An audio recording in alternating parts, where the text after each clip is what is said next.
தர்மஸ்தலா கோவில் புரிஞ்ச ஒரு துப்புரவு பணியாளர் வந்து 100க்கும் மேற்பட்ட பெண் சடலங்களை நேத்ராவதி கரை ஓரங்கள்ல நான் புதைச்சிருக்கேன் அப்படின்னு சொல்லிட்டு ஒரு யாரும் எதிர்பாராத விதமாக ஒரு பெரிய குற்றச்சாட்டை கொண்டாந்து அந்த கோவில் மேல அங்க சம்பந்தப்பட்டவங்க மேல ஒரு கேஸ் வைக்கிறாரு. பெரிய பேச்சு பொருளா மாறுது. அதுக்கப்புறம் அந்த கேஸ் எந்த நிலைமைக்கு போனது, இப்போ என்ன நிலைமையில இருக்கு அப்படிங்கிற விஷயத்த வாங்க பார்க்கலாம்.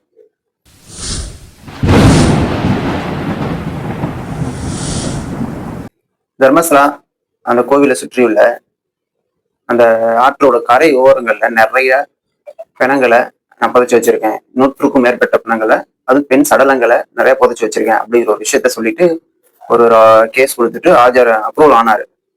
ஏன்னா இந்த விஷயங்களை வந்து என் மனசாட்சிக்கு கஷ்டமா இருக்கு, மனசாட்சிக்கு உட்பட்டு இந்த விஷயம்லாம் நான் சொல்லணும்னு வந்திருக்கேன்.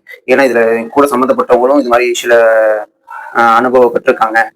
இது மாதிரி பிரச்சனை இல்லை, என்னோட சொந்தக்கார பெண்ணும் இது மாதிரி பாதிக்கப்பட்டிருக்காங்க. அதனாலதான் இந்த குற்ற உணர்ச்சியில தான் நான் அந்த விஷயத்த சொல்ல வந்திருக்கேன் அப்படின்னு சொல்லிட்டு தர்மஸ்தலா கோவில் மேல ஒரு பெரிய களங்கத்தை ஏற்படுத்துற மாதிரி ஒரு விஷயத்த கேஸ் கொடுத்து அந்த பணிகள் ஃபுல்லா தீவிரமா 20 பேர் கொண்ட எஸ்ஐடி போலீசார் தனிப்படை அமைச்சு அதை வந்து சர்ச் பண்ண ஆரம்பிச்சாங்க.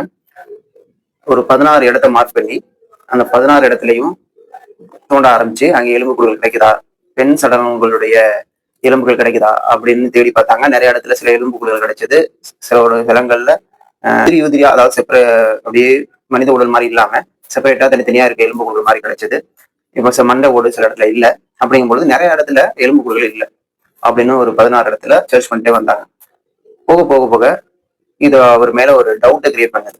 ஏன்னா நிறைய பேர் வந்து தர்மஸ்தலா கோவிலுக்கு வந்து களங்கத்தை ஏற்படுத்துறாரு, அவரு பொய் தகவலை சொல்லிட்டு இருக்காரு அப்படின்னு சொல்லிட்டு அந்த சைடு உள்ளவங்க, அந்த கர்நாடகாவில் உள்ள அரசியல் கட்சி தலைவர்களும் இந்த விஷயத்துக்கு எதிர்ப்பு தெரிவிச்சுட்டே இருந்தாங்க. ஆனா எஸ்ஐடி போலீஸ் வந்து அதை கொஞ்சம் அவர் சொன்ன இடத்தெல்லாம் தேடிட்டே வர வர போக போக நிறைய இடங்கள்ல கிடைக்கவே இல்லை. அப்படிங்கும்போது இன்னும் எவ்வளவு இடத்துல தேடிட்டே இருக்குது அப்படிங்கிற மாதிரி என்ன பண்ணிட்டாங்கன்னா, அவர் மேல ஒரு டவுட் வர ஆரம்பிக்குது. அந்த கேஸ் அப்படியே அவர் பக்கம் திரும்புது. இதுக்கு முன்னாடி அவர் விசில் ப்ளோவர் சொல்லிட்டு இருந்தோம். அவர் பேர் உண்மையான பேர் வந்து சின்னையா. வந்து ஒருத்தவங்களுடைய இன்ஃபுளுன்ஸ்னால கேஸை கொடுத்தாரா, இல்ல அவரே முன் வந்து இந்த கேஸை கொடுத்தாரா அப்படிங்கிற தகவல்கள் வந்து இன்னும் வெளிவரல. அந்த தகவல் தான் இப்ப போலீசார் வந்து விசாரிச்சுட்டு இருக்காங்க. ஏன்னா இது ஒரு பெரிய கம்ப்ளைண்ட். இந்த கம்ப்ளைண்ட அந்த கோவில வச்சா இது பெரிய பிரச்சனையாகும்னு அவருக்கு தெரியும். பட் இப்ப அந்த பிரச்சனைய ஏன் இப்படி இந்த கேஸ் பெரிய திருப்பம் ஆகுது அப்படிங்கிறது வந்து பெரிய விசாரணையில, முழு விசாரணை மூலமா தான் அது ஃபுல் நரேட்டிவை நம்ம செட் பண்ண முடியும். ஏன்னா இதுக்கு முன்னாடி அவர் சொன்னான்னு சொல்லிட்டு நிறைய காட்சி ஊடகங்களும் சரி, சமூக ஊடகங்களும் சரி, எல்லாருமே அந்த விஷயத்த சொல்லிட்டே வந்தாங்க.